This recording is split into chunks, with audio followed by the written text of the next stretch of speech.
Model দাবি করতেই পারে, এখানে করার কিছু নেই। এটা হচ্ছে যার যার ব্যক্তিগত রুচি। যে এই মেয়েটাকে দেখতে তো একটু পুরুষের মতো লাগে, এই কথাটাকে আমাকে বলবে? সে যদি লাখ টাকা যদি তার প্রয়োজন হয় তাহলে তাকে লাখ টাকা ইনকাম করতে হবে।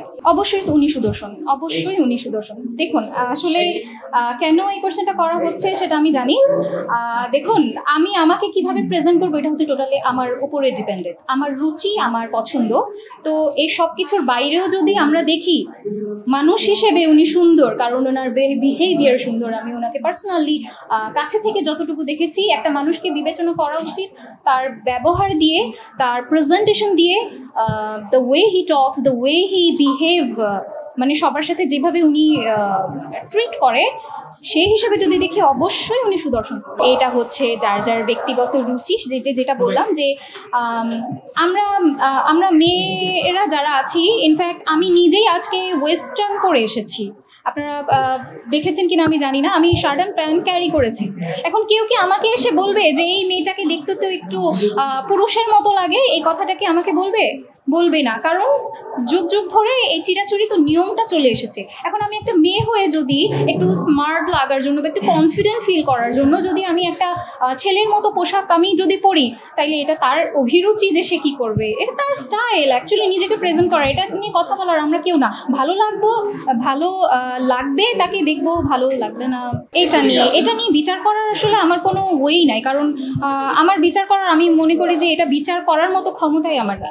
মডেল দাবি করতেই পারে, এখানে করার কিছু নেই। একজন যদি হুট করে এসে বলে যে আমি মডেল, কিছু করার নেই, তাকে কিছু বলারও নেই। কারণ কি, একটা মানুষ ছেলে হোক বা মেয়ে হোক, সে একটা প্ল্যাটফর্মে গেল, ঠিক আছে? এখন যদি আপনারাই যদি বলেন ওই যে মডেল আসছে, তখন তার করার কিছু থাকে না। তখন 10 বার সে যদি একটা মানুষের কাছ থেকে শুনে যে এই ওই আপুটাকে দেখেছি মডেলিং করতে, বা সে প্রমোশন করে, সে তো একটা মডেল, সে নিজেকে অবশ্যই মডেলই বলবে যে হ্যাঁ ঠিক আছে আমি মডেলিং করি, আমি মডেল। তো এটা আমি সম্পূর্ণ একটা ব্যক্তির দোষ দিব না যে সে কেন নিজেকে দাবি করছে, সে আর 10টা মানুষের কাছ থেকে শুনে তাই দাবি করে। এটা তারা ভালো বলতে পারবে যে তারা হচ্ছে তাদের আয়ের পথ কি, অ্যান্ড হচ্ছে তারা কিভাবে এটা করছে, তাদের লাইফস্টাইল মেনটেন, এটা তারা ব্যক্তিগতভাবে তারা বলতে পারবে। এমনও হতে পারে যে সে ছোটখাটো মডেলিং করে কিন্তু তার বাবার অনেক টাকা আছে, থাকতে পারে না।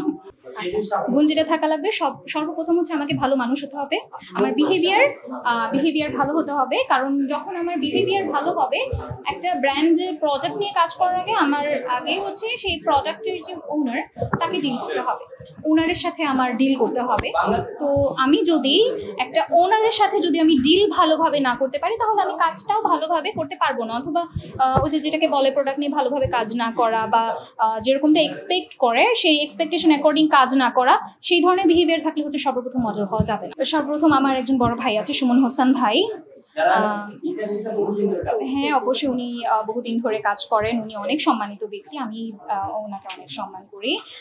দেন হচ্ছে মারিয়া কিস্তরা আবু, উনি একজন অনেক বড় মডেল, ইন্টারন্যাশনাল, উনিও গ্রুমিং করান, আমি জানি মডেল নিয়ে কাজ করেন। দেন হচ্ছে তানজিল জনি ভাইয়া, উনিও মডেল নিয়ে কাজ করেন।